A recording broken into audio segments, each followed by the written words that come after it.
People ask, why is there always a race issue in America? I can tell you why. Because no one's ever apologized. No one's ever said, I'm sorry for the horrific pain that you experienced.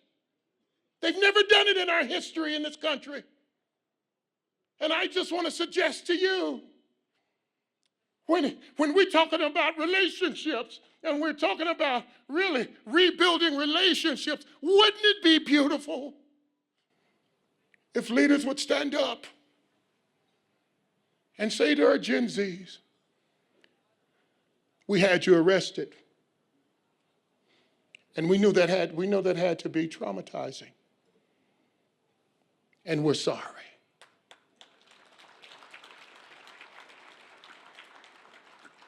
We shut down the internet, and we know that that's your primary source of communication, and we're sorry.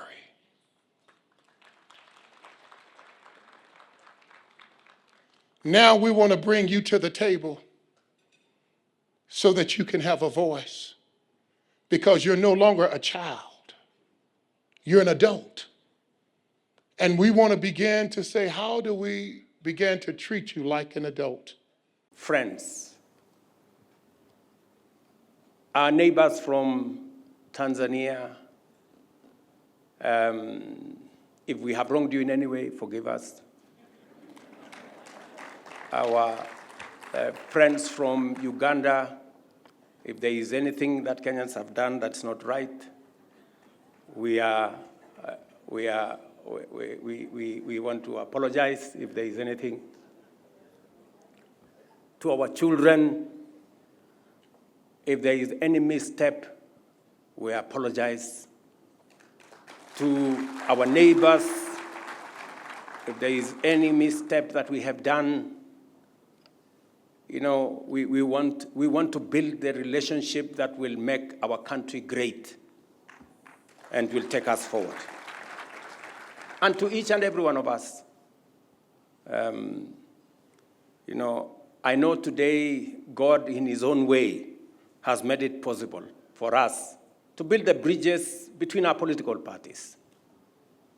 We now have a broad-based government that brings us more people, more citizens, more into one ecosystem that we can plan together, we can work together for the greater good of our nation.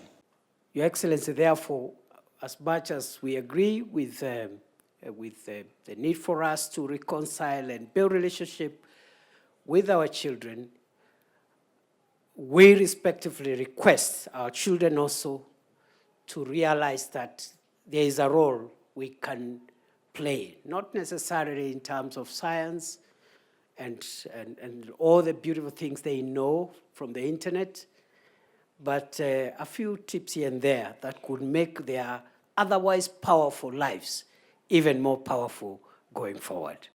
The work of rebuilding the nation is a duty for all of us, and not just that of the government. We must look at ourselves and see our true condition to deal effectively with our situation, for within every reflection lies the essence of what we can transform. Our socio-political and economic development must be underpinned by a value system where respect for all and among all should reign. We must hold dearly values such as respect, truth, love, justice, dignity, hard work, and equality. Your Excellency, ladies and gentlemen, as the Bible in the book of Nehemiah 2:18 reminds us, then I told them about how the gracious hand of God had been on me.